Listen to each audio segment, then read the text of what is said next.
तो हेलो बच्चों, आज हम स्टार्ट करेंगे class 10th chapter number 1 light. और आज हम देखेंगे रिफ्लेक्शन ऑफ लाइट और लॉज ऑफ रिफ्लेक्शन कि लाइट की रिफ्लेक्शन क्या होती है, लॉज ऑफ रिफ्लेक्शन क्या होते हैं। और वीडियो के अंत में एक न्यूमेरिकल लेकर के आएंगे रिफ्लेक्शन पर। अब warm good morning, good afternoon, good evening जब ये वीडियो देख रहे हैं तब। तो हेडिंग लिखेंगे, सबसे पहले हेडिंग लिखेंगे ऑप्टिक्स। ऑप्टिक्स ऑप्टिक्स क्या होता है? अ ब्रांच ऑफ साइंस या a branch of physics which deals with the study of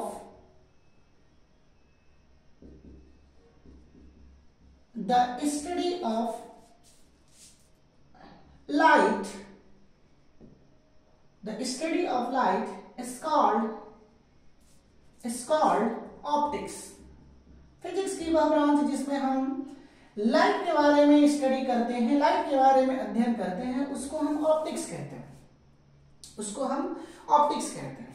अब देखते हैं कि लाइट की डेफिनेशन क्या होती है। सो लाइट क्या होती है? Light is a form of energy which travel in a straight line. हमको 6, 7, 8 से पढ़ाया जा रहा है। Light is a form of energy which travel in a straight line.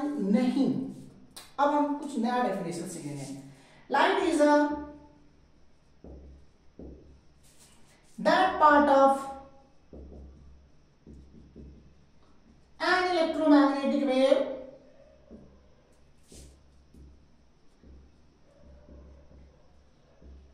which give us sensation to see any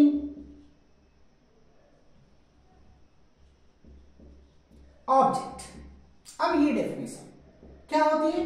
light is a that part of an electromagnetic wave. Light एक electromagnetic wave होती है। Light is a form of energy. अब वो कहानी पुरानी, अब नया definition. Light is that part of an electromagnetic wave which give us sensation to see any object. Light एक इलेक्ट्रोमैग्नेटिक वेव का वह पार्ट होती है जो हमारी आंखों को सेंसेशन देती है किसी ऑब्जेक्ट को देखने के लिए। Light is that part of an electromagnetic wave. अच्छा, इलेक्ट्रोमैग्नेटिक वेव क्या होती है? तो एक ऐसा वेव, इलेक्ट्रोमैग्नेटिक वेव। सो एक ऐसा वेव जिसको ट्रेवल करने के लिए मीडियम की रिक्वायरमेंट ना हो। जैसे साउंड वेव पढ़े हो ना, साउंड में क्या होती है? साउंड वेव को चलने के लिए एक मीडियम की रिक्वायरमेंट पड़ती है। लाइट इलेक्ट्रोमैग्नेटिक वेव है, इसको मीडियम की रिक्वायरमेंट नहीं पड़ती है। साउंड वेव मैकेनिकल वेव हुआ, मैकेनिकल वेव को ट्रेवल करने के लिए मीडियम चाहिए, और इलेक्ट्रोमैग्नेटिक वेव को ट्रेवल करने के लिए मीडियम नहीं चाहिए। So electromagnetic wave which does not require a medium to travel. क्या होती है इलेक्ट्रोमैग्नेटिक वेव? एक ऐसा वेव जिसको ट्रेवल करने के लिए मीडियम की रिक्वायरमेंट नहीं होती है, उसको हम क्या बोलते हैं? Electromagnetic wave. और लाइट इस इलेक्ट्रोमैग्नेटिक वेव का एक पार्ट होती है, इलेक्ट्रोमैग्नेटिक एक बड़ा, लाइट उसमें छोटा सा। Light is that part of an electromagnetic wave which give us sensation to see any object। किसी ऑब्जेक्ट को देखने में क्या करती है? हमारी हेल्प करती है। Light is a form of energy। Light energy है which travel in a straight line। अब इस डेफिनेशन को छोड़ देंगे। अच्छा, थोड़ी हम देख लेते हैं इलेक्ट्रोमैग्नेटिक वेव कौन कौन से होते हैं। इलेक्ट्रोमैग्नेटिक वेव,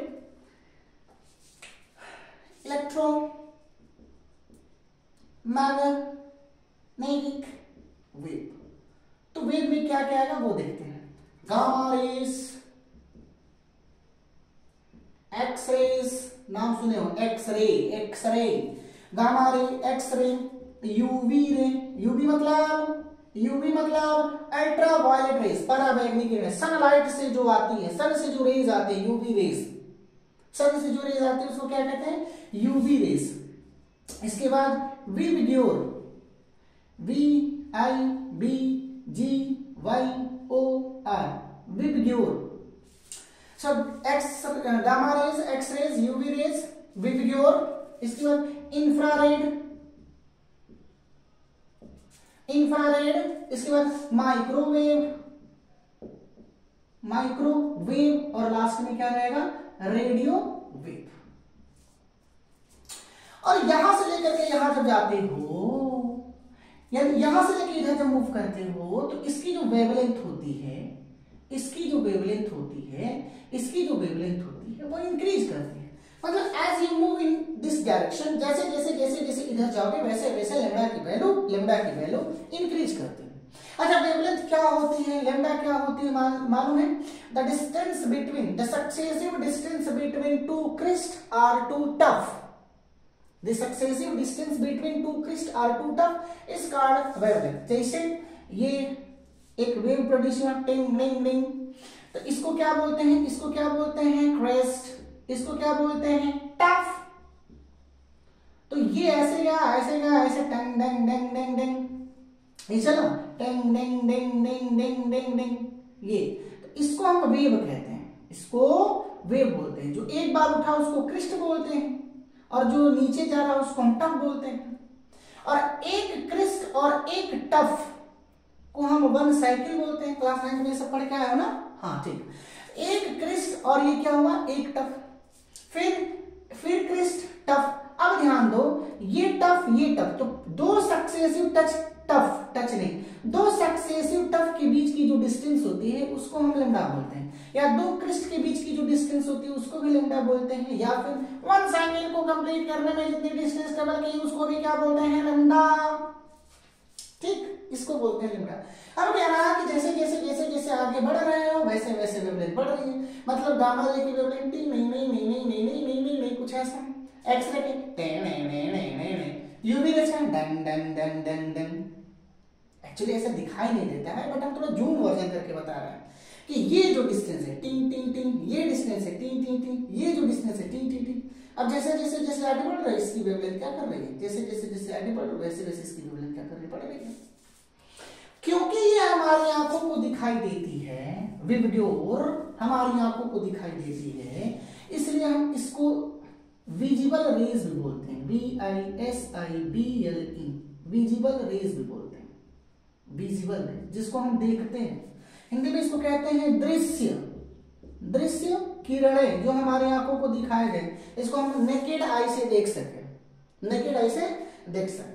अच्छा, अगर हम विबग्योर की मतलब इस विजिबल रेज की अगर हम वेवलेंथ की बात करें तो ये 400 नैनोमीटर से लेकर के 800 नैनोमीटर के बराबर होता है। अच्छा, 1 नैनोमीटर का मतलब होता है 10 के पावर -9 मीटर, या इसको ये भी बोल सकते हैं, इसको ये भी बोल सकते हैं 4000 एंगस्ट्रॉम से लेकर के 8000 एंगस्ट्रॉम। 1 एंगस्ट्रॉम बराबर 10 के पावर -10 मीटर। तो 1 nanometre is equal to 10 to the power -9 metre and 1 angstrom is equal to 10 to the power -10 metre. तो ये जो विबग्योर होती है इसकी जो रेंज होती है वो 400 नैनोमीटर या 4000 एंगस्ट्रॉम से लेकर के 8000, किसी किसी बुक में ये भी लिखा हुआ है 37-50 एंगस्ट्रॉम से लेकर के 74 एंगस्ट्रॉम, कोई दिक्कत नहीं। मैं कह रहा हूँ 4000 एंगस्ट्रॉम से लेकर के 8000 एंगस्ट्रॉम, को ये नहीं पूछेगा कि इसकी कितनी होती है, इसकी कितनी होती है, ये सब गिवन डाटा दिया रहता है जब न्यूमेरिकल में। ठीक, तो चलो हम स्टार्ट करते हैं आज की स्टोरी। ये तो कुछ रहा इलेक्ट्रोमैग्नेटिक वेव, और इस इलेक्ट्रोमैग्नेटिक वेव में हमारा एक विजिबल रे है जिसके बारे में हमको अध्ययन करना है, यहाँ पे जिसके बारे में हमको अध्ययन करना है। तो सबसे पहले हेडिंग लिखेंगे। अच्छा, एक चीज और बताते हैं उसके बाद, लुमिनस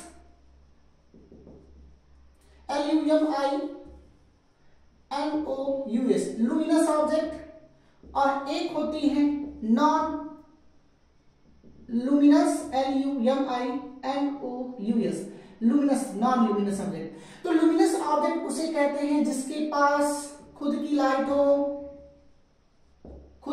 हो, they have its own light, for example जैसे सन हुआ, जैसे लैंप हुआ, जैसे बल्ब हुआ, इनके पास खुद की लाइट होती है, उसको हम ल्यूमिनस कहेंगे।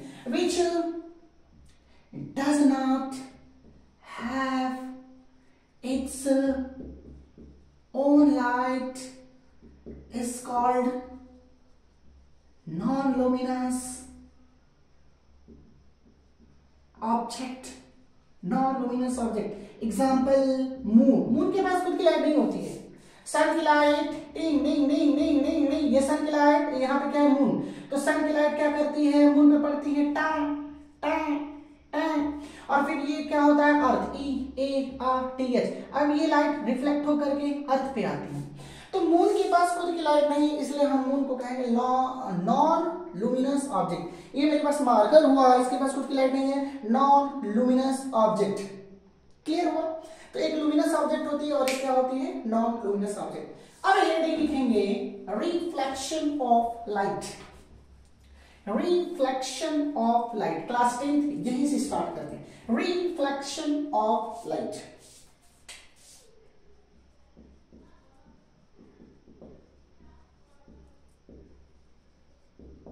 रिफ्लेक्शन ऑफ लाइट क्या होती है? Reflection of light, the bouncing and backing of a light from a surface is called reflection of light. The bouncing and backing, लड़ करके वापस आना, the bouncing and backing of a light from a surface, surface की जगह पे polished surface लिखेंगे, POLISHED, polished surface is called reflection of. जैसे मान लेते हैं ये कोई पॉलिश सरफेस है, जैसे कांच लेना, ग्लास ग्लास ग्लास, ठीक, ग्लास में दो सरफेस है, एक इधर वाला और एक इधर वाला, और एक सरफेस को पॉलिश कर दो, इसको कॉटेज भी बोलते हैं, एक सरफेस को कॉटेज कर दो। अब लाइट को इस पे इंसिडेंट करो, जो सरफेस कॉटेज है उस पे नहीं, इस वाले पे, बगल वाले। अब लाइट को इस पर इंसिडेंट करोगे, लड़के वापस आ जाएगी। तो लाइट गई, लड़के वापस आई, इसी को कहते हैं बाउंसिंग बैक। और ये जो फिनोमिनन होते हैं इसी को कहते हैं रिफ्लेक्शन। अब ये कॉटेज सरफेस है, अब इस पर एक लाइट इंसिडेंट करो, टन, टकराने के बाद लाइट क्या हो जाएगा, टन, रिफ्लेक्ट हो गया। ये लाइट है, टन टन, ये लाइट है, इंसिडेंट हुआ, टचक, रिफ्लेक्ट हो गया। इसको कहते हैं रिफ्लेक्शन। अच्छा, जो रे आ रही इसको हम कहेंगे इंसिडेंट रे, और लड़के जो रे जा रही उसको कहेंगे रिफ्लेक्टेड रे। भाई ये रे आई तो इंसिडेंट रे, लड़के इधर गए तो इसको क्या कहेंगे, रिफ्लेक्टेड रे। और इस पॉइंट पर, इस सरफेस के, इस पॉइंट पर, इस सरफेस के परपेंडिकुलर, इस सरफेस के परपेंडिकुलर एक लाइन ड्रॉ करो, इस लाइन को कहते हैं नॉर्मल, अभिलंब। ये इंसिडेंट रे, ये रिफ्लेक्टेड रे, यहां पे ड्रॉ करो, इस पॉइंट पर, इस सरफेस के, इस सरफेस के परपेंडिकुलर, इसको कहेंगे normal. The bouncing and backing of light from a surface, from a polished surface is called reflection of light. चलो आगे देखते हैं laws of reflection. Laws of reflection. Laws of reflection. कि रिफ्लेक्शन के क्या क्या लॉज होते हैं? There are two laws of reflection. भाई रिफ्लेक्शन के दो लॉज होते हैं। There are two laws of reflection. The first one, incident ray, comma, reflected ray, and normal at the point of incidence all lie in the same plane. क्या बोलती हैं? ray and normal at the point of incident all align in the same plane। क्या मतलब इसका, ये एक surface हुआ,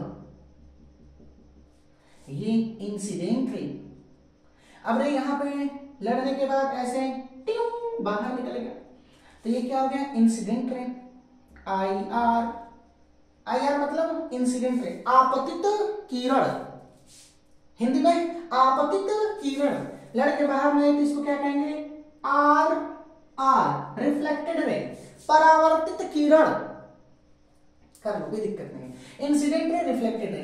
अब इस पॉइंट पर इस सरफेस के परपेंडिकुलर लाइन, इस सरफेस के परपेंडिकुलर लाइन, ये किसका काम करेगा, नॉर्मल।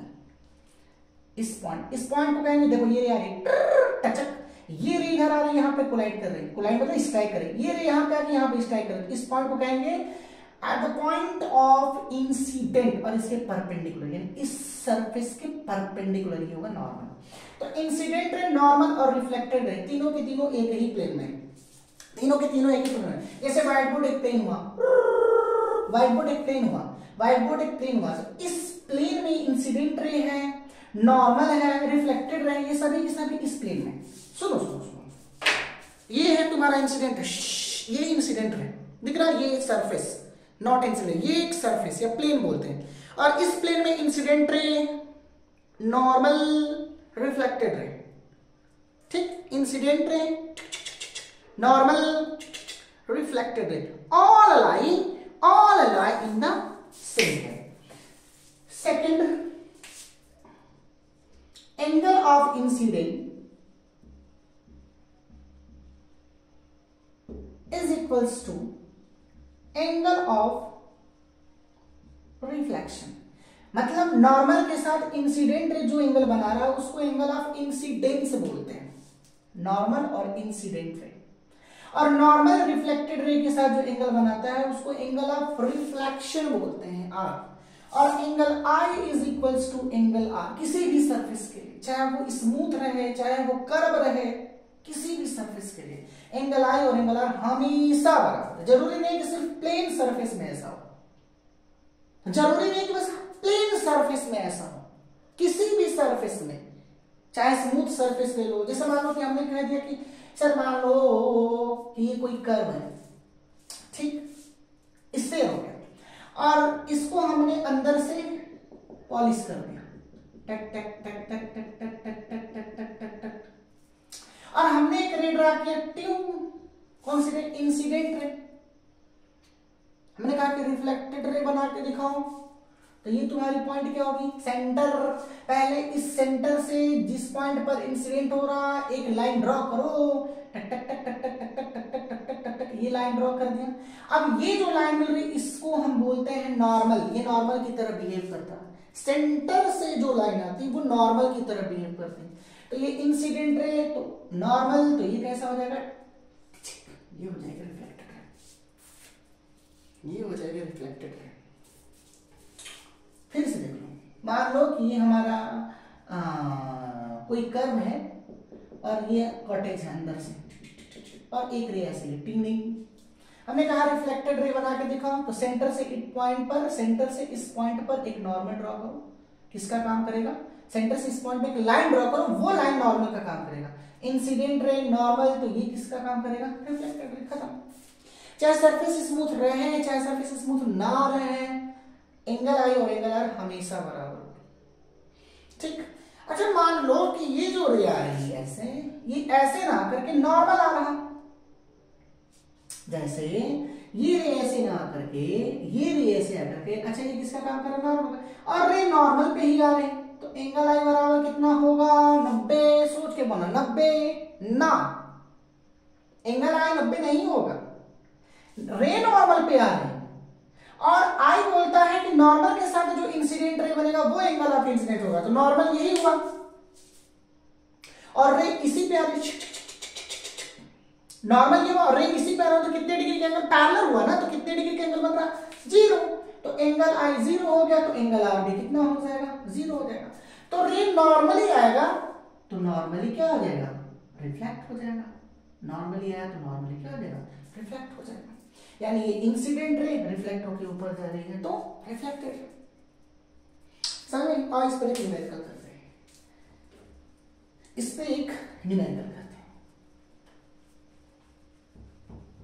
इस पर एक न्यूमेरिकल करते हैं। जैसे फॉर एग्जांपल मान लेते हैं कि ये हमारा एक सरफेस हुआ, टिंग डिंग डिंग डिंग डिंग डिंग डिंग डिंग डिंग डिंग डिंग, ये तुम्हारा किसका काम कर रहा? नॉर्मल का। ये कैसा हो गया? Incident ray. सवाल कह रहा कि ये जो एंगल है वो 30 डिग्री का। Find angle of reflection. Angle of reflection कितना हो गया? अच्छा, एंगल आई बराबर कितना हुआ? 30 डिग्री का। गलत। ये कौन सी रे है? Incident ray. आई क्या होता है? इंसिडेंट रे और नॉर्मल के बीच की जो एंगल होती है वो एंगल ऑफ इंसिडेंट होती है। इंसिडेंट रे और नॉर्मल के बीच की जो एंगल होती है, तो ये इंसिडेंट रे, ये नॉर्मल, तो इसके और इसके बीच का एंगल ये हुआ। तो ये कितना होगा? ये कितना होगा? ये टोटल 90 है, ये कितना 30, तो ये कितने का? 60। तो angle I is equal to 60 और angle I is equal to angle R होता है, तो I is equal to 60 means R is equal to 60। So angle of reflection is 60 degree. Angle of reflection is कितने degree का हो जाएगा? 60 degree का। बोलो, बात मेरी समझ में? तो अब बोर्ड लाइक एक क्वेश्चन कराते हैं। बोर्ड एग्जामिनेशन में इस टाइप के क्वेश्चंस आते रहते हैं हमेशा। कंपटीशन में भी ऐसा न्यूमेरिकल दे देता है बोर्ड, BOARD। क्वेश्चन ये कह रहा कि मान लो कि हमारे पास दो ठो प्लेन मिरर है। मिरर नंबर 1 ये कॉटेज, ओके, और ये मिरर नंबर 2 ये भी कॉटेज, और दोनों की जो लंबाई है मिरर की वो 1 मीटर और इनके बीच की जो सेपरेशन है, इनके बीच की जो सेपरेशन है वो 1 सेंटीमीटर है। एक रे इस पर आई, ये कौन सी रे? Incident ray. और जो एंगल बन रहा, ये जो एंगल बन रहा, जो एंगल यहां पे बन रहा, ये कह रहा कि कितने डिग्री का है? 45 डिग्री का। क्वेश्चन में तो क्या करा? Find the number of reflections from both surfaces, कि दोनों सरफेसेस से मिला करके नंबर ऑफ रिफ्लेक्शन कितना होगा? दोनों सरफेसेस से मिला करके नंबर ऑफ रिफ्लेक्शन कितना हुआ? मैं करूं? चलो देखो मैं करता हूं। अच्छा, ये रे आई इंसिडेंट रे, कितने डिग्री का एंगल बन रहा? 45। तो यहां के बाद रिफ्लेक्शन होगा। अच्छा, क्या हम पढ़ के आए? Angle I is equals to angle R. तो अगर 45 डिग्री पर इंसिडेंट हो रहा तो हमको लग रहा कि 45 डिग्री पर रिफ्लेक्ट भी हो जाएगा, कुछ यूं ऐसा। ये 45 डिग्री का, तो ये भी कितने डिग्री का हो गया? 45 डिग्री का। थोड़ा बहुत उसमें ट्रिग्नोमेट्री आना चाहिए, थोड़ा बहुत। अगर नहीं आ रहा कोई बात नहीं, सिखा देंगे आप। ध्यान से देखो तो क्या ये ट्रायंगल बन रहा है? हमको फाइंड आउट करना है कि ये लेंथ कितनी है। हमको फाइंड आउट करना है ये लेंथ कितनी है। अच्छा, ये 45 डिग्री पे आता है। ये देखो इस सरफेस के लिए नॉर्मल का काम करना। और ये इंसिडेंट है, तो इंसिडेंट है नॉर्मल, तो ये एंगल ऑफ इंसिडेंट आई हुआ, आपतन कोण। और 45 डिग्री है तो 45 डिग्री पे रिफ्लेक्ट भी हो जाएगा। तो अगर हम इस ट्रायंगल की बात करें, छक छक छक, देखो जाओ जाओ जाओ, इस ट्रायंगल की बात करें, इस ट्रायंगल की बात करें तो ये कितने डिग्री का एंगल? 45 डिग्री का। और यहाँ पे कितने डिग्री का एंगल बन रही है? 90 है। तो 90 के सामने वाली एंगल, सॉरी 90 के सामने वाली एंगल के सामने, 90 के सामने वाली जो साइड है इसको हाइपोटेन्यूज कर्व कहेंगे। देखो 90 के सामने वाली साइड कर्व, और ये जो एंगल दिया हुआ है, एंगल के सामने वाली साइड को हम बेस बोलते हैं, आधार। क्या पढ़े हो? जैसे ट्रायंगल हुआ, ये थीटा है, तब इसको हम परपेंडिकुलर कहेंगे। और मान लो कि ये ट्रायंगल है, थीटा ये दे दिया, तब परपेंडिकुलर ये होगा, ये बेस होगी। या जनरली ऐसे आप बोलो कि जिसके साथ एंगल लगा रहता है वो हाइपोटेन्यूज और बेस होता है। अब एंगल ये लगा हुआ है, ये एंगल लगा हुआ है, तो ये हाइपोटेन्यूस और ये बेस, तो हाइपोटेन्यूस बेस तो बचा क्या, गलत बोल दिया ना, अरे सॉरी यहाँ पे बेस लगा करके परपेंडिकुलर, सॉरी भैया। तो एंगल ये 45 डिग्री की, ये हाइपोटेन्यूस, तो ये किसका काम करेगा, बेस का, तो बेस हाइपोटेन्यूस, तो ये किसका काम करेगा, परपेंडिकुलर का। गलती हो गई भाई। तो ये 45 डिग्री का ये बेस, ये किसका काम करेगा, परपेंडिकुलर। अच्छा एक चीज और जानते होंगे, tan theta is equals to perpendicular upon में बेस, याद करो, tan theta is equals to perpendicular upon में base, tan theta is equals to perpendicular upon base. और जितने 45 डिग्री का अगर एंगल है तो जितनी परपेंडिकुलर रहेगी उतनी बेस रहेगी।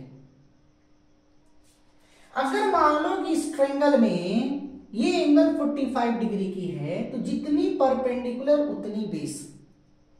अगर ये 2 सेंटीमीटर का तो ये भी 2 सेंटीमीटर का।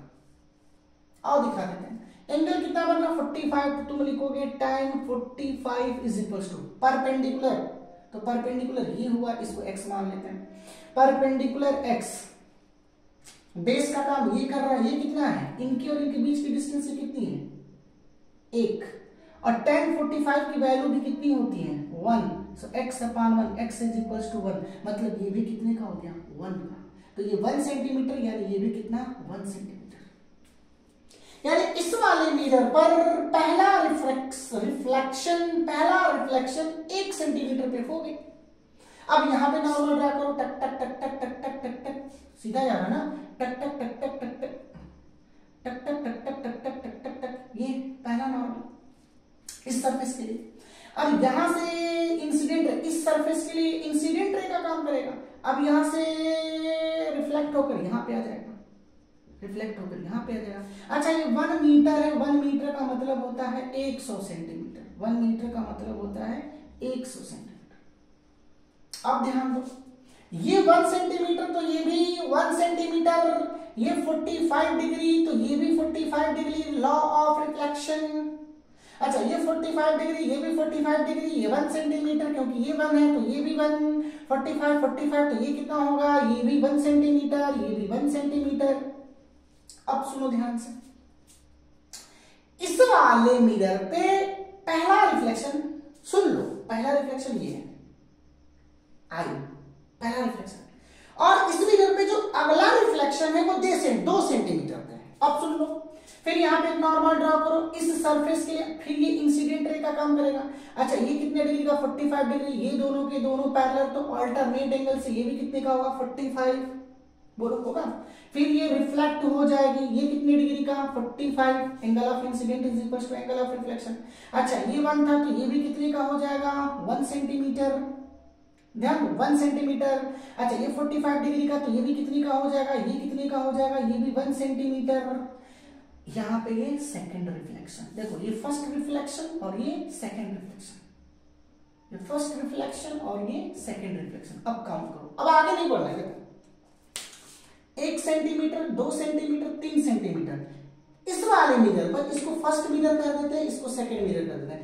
फर्स्ट मिरर पर 3 सेंटीमीटर पे 2 रिफ्लेक्शन हो रहे, देखो एक यहां पे रिफ्लेक्शन हो रहा है, एक यहां पे रिफ्लेक्शन हो रहा है, फिर इसके बाद एक रिफ्लेक्शन यहां पे हो रहा है, तो 1 2 3, तो 3 सेंटीमीटर पे 2 रिफ्लेक्शन, इसी में 5 सेंटीमीटर पे 3 रिफ्लेक्शन, 7 सेंटीमीटर